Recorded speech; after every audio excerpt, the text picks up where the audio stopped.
Entre paixão e gols, Brito, o zagueiro saúde que conquistou o tricampeonato mundial, 1960-1969.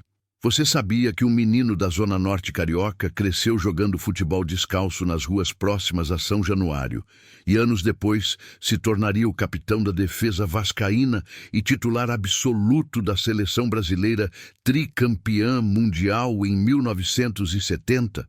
Mais impressionante ainda, esse mesmo zagueiro, revelado nas categorias de base do Vasco, substituiu o lendário Bellini, formou uma dupla histórica com Fontana e, apesar da escassez de títulos nos anos 60, deixou um legado de raça, elegância e liderança que o eternizou como um dos maiores defensores da história cruzmaltina.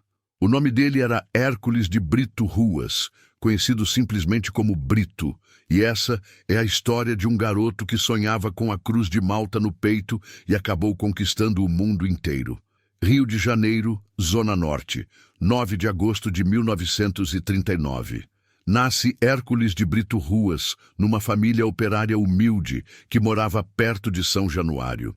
Seu pai trabalhava na construção civil, sua mãe era costureira. Desde criança, Brito era alto, forte e tinha uma presença física que impressionava. Nas peladas dos campinhos de várzea do bairro de São Cristóvão, já mostrava qualidade acima da média. Jogava descalço, com bola de meia, mas sua marcação era implacável. Os companheiros diziam que jogar contra Brito era como bater numa parede. Não passava ninguém. Aos 12 anos, seu sonho já estava definido. Queria vestir a camisa do Vasco, o clube que via dos portões de São Januário aos domingos, quando não tinha dinheiro para entrar. Em 1957, aos 18 anos, Brito finalmente realizou seu sonho. Foi aceito nas categorias de base do Vasco da Gama. O clube vivia um momento de transição após a era gloriosa do Expresso da Vitória. Bellini ainda comandava a defesa, mas já estava nos últimos anos de carreira. Brito treinava arduamente, aprendendo os fundamentos da marcação com os veteranos. Era disciplinado, sério, respeitoso. Nunca questionava ordens, sempre estava entre os primeiros a chegar nos treinos. Mas sabia que precisaria de paciência para conquistar seu espaço num time repleto de ídolos consagrados. Em 1958, ainda sem chances no time principal, Brito foi emprestado ao Internacional de Porto Alegre. A ida ao Sul foi fundamental para seu amadurecimento. Jogou 32 partidas pelo Colorado, marcou 2 gols incomuns para um zagueiro e mostrou toda a sua força física. Era alto, tinha 1,84, pesava 80 quilos de pura musculatura, mas ao contrário de outros defensores brutais da época, jogava com elegância. Sabia sair jogando com os pés, tinha boa visão de jogo, antecipava lances com inteligência. Em fevereiro de 1959, retornou ao Rio de Janeiro, convicto de que estava pronto para ser titular do Vasco. O ano de 1960 foi decisivo.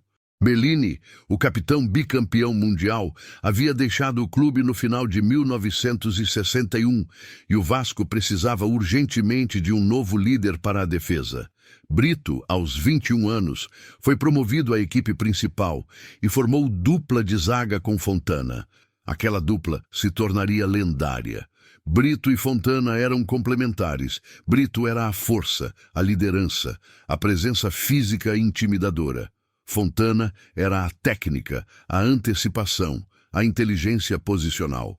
Juntos, formaram uma das duplas defensivas mais sólidas do futebol carioca nos anos 60. A estreia de Brito como titular foi contra o Flamengo no Maracanã em março de 1960. São Januário estava em reforma e o Vasco mandava seus jogos no estádio rival. Mais de 80 mil pessoas assistiram àquele clássico. Brito entrou nervoso, mas jogou com uma maturidade impressionante. Marcou Henrique, o centroavante rubro-negro, com tanta eficiência que o atacante não teve uma única chance clara de gol. O jogo terminou 1-1. Mas Brito saiu ovacionado. A torcida vascaína havia encontrado seu novo capitão da defesa.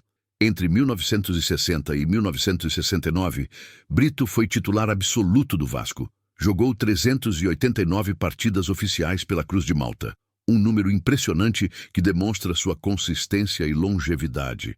Foram 9 anos de dedicação total, de entrega absoluta, de liderança exemplar. Mas os títulos foram escassos. O Vasco dos anos 60 vivia à sombra dos grandes rivais.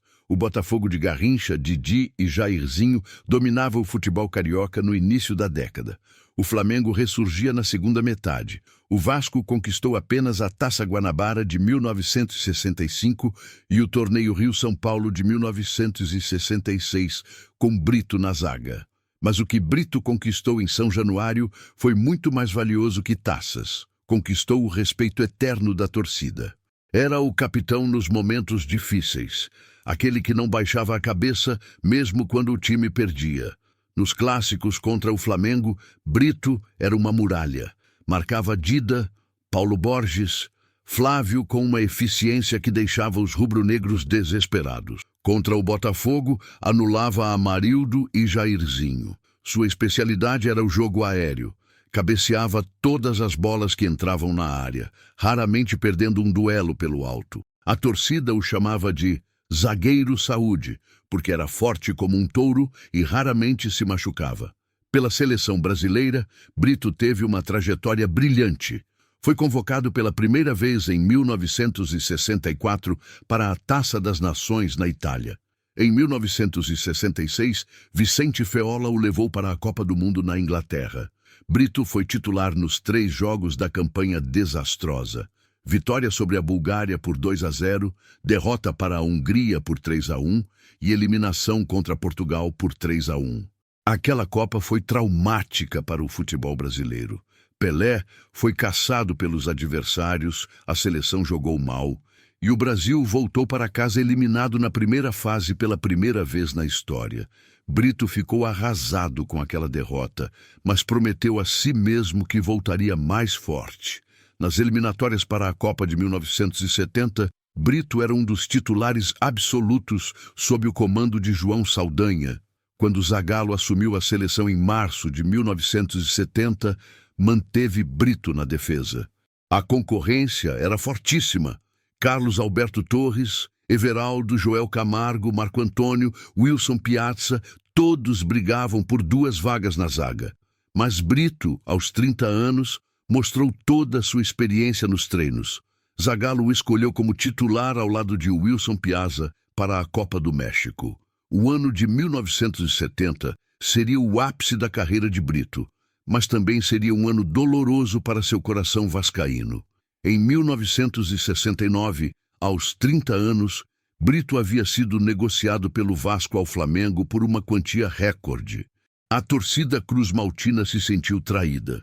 Como o capitão, o líder, o símbolo da raça vascaína, poderia vestir a camisa do maior rival? Brito tentou explicar. Era questão profissional. O Vasco precisava do dinheiro. Ele não teve escolha. Mas a mágoa permaneceu. No Flamengo, Brito jogou poucos meses. Desentendeu-se com o técnico Justrich e foi emprestado ao Cruzeiro no início de 1970.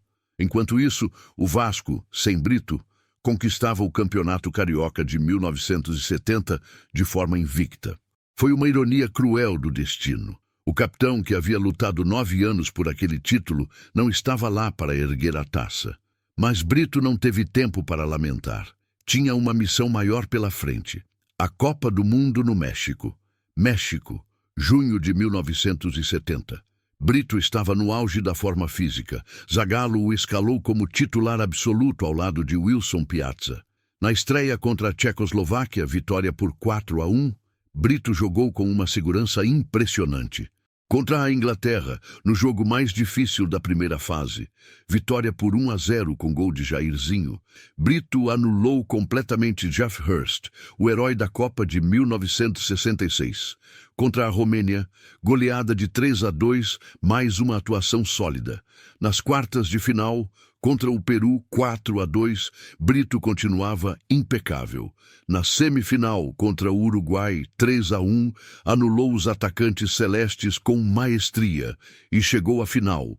21 de junho de 1970, Estádio Azteca, Cidade do México. Brasil versus Itália, pela conquista do tricampeonato mundial. Mais de 107 mil pessoas no estádio, milhões assistindo pela televisão ao redor do mundo. Brito entrou em campo determinado. Sua missão era clara: anular os atacantes italianos Luigi Riva e Roberto Boninsegna, e ele cumpriu com perfeição. Durante os 90 minutos, Brito jogou o melhor futebol de sua vida. Antecipou lances, ganhou divididas, cabeceou todas as bolas na área. Quando Pelé abriu o placar logo aos 18 minutos, Brito comemorou discretamente. Quando Boninsegna empatou aos 37 do primeiro tempo, Brito reorganizou a defesa com gritos de comando. No segundo tempo, quando Gerson, Jairzinho e Carlos Alberto marcaram os gols que deram o 4-1 final, Brito apenas concentrava, não relaxando um segundo. Quando o juiz alemão Rudi Glöckner apitou o final da partida, Brito caiu de joelhos no gramado e chorou copiosamente. Aos 30 anos, era tricampeão mundial. Aquele menino da Zona Norte que crescera próximo a São Januário, que jogara descalço nas peladas de várzea, que sonhara com a cruz de Malta no peito, agora era campeão do mundo. Ergueu a taça Jules Rimet ao lado de Carlos Alberto Torres e sentiu que toda a luta, todo o sacrifício, todas as derrotas no Vasco, tudo valeu a pena naquele momento. Pela seleção brasileira, Brito disputou 43 jogos entre 1964 e 1972. Nunca marcou gols, mas sua contribuição era imensurável. Era o líder da defesa, aquele que organizava, que gritava, que comandava. Zagallo dizia que Brito era fundamental não apenas pelo futebol, mas pela personalidade forte, pela liderança natural que emanava dele. De volta ao Brasil após o tricampeonato, Brito continuou sua carreira nômade. Jogou pelo Cruzeiro até 1971, quando foi contratado pelo Botafogo. Mas a passagem pelo Alvinegro foi marcada por um episódio lamentável. Num clássico contra o Vasco, em 1971, depois de um pênalti polêmico marcado pelo árbitro José Aldo Pereira, Brito perdeu a cabeça e agrediu o juiz com um soco. Foi expulso e suspenso por 1 ano. A punição foi depois reduzida para alguns meses devido aos serviços prestados à seleção, mas aquele ato manchou sua reputação de jogador disciplinado. Em 1974, aos 35 anos, Brito teve uma breve passagem pelo Corinthians. Em 1975, foi para o Atlético Paranaense, onde jogou por 2 temporadas. Encerrou sua carreira profissional em 1979, aos 40 anos, defendendo o modesto River do Piauí. Foram mais de 20 anos de carreira, mais de 500 jogos oficiais, passagens por 10 clubes diferentes. Mas o Vasco sempre permaneceu em seu coração como o lugar onde tudo começou. Após se aposentar, Brito viveu discretamente no Rio de Janeiro. Trabalhou em empregos modestos, longe dos holofotes. Raramente dava entrevistas, preferia a vida simples com a família. Hoje, aos 86 anos, Brito ainda vive no Rio. Quando fala sobre sua carreira, o orgulho vascaíno transborda. São Januário me fez homem, me ensinou a ser profissional, me deu tudo. O Vasco é minha casa eterna, diz com os olhos marejados. Essa é a história de Brito, o zagueiro saúde revelado pelo Vasco que conquistou o tricampeonato mundial. Um líder nato, um defensor elegante, um ídolo que honrou a Cruz de Malta durante 9 anos de dedicação absoluta. Brito provou que não é preciso conquistar dezenas de títulos para ser eterno.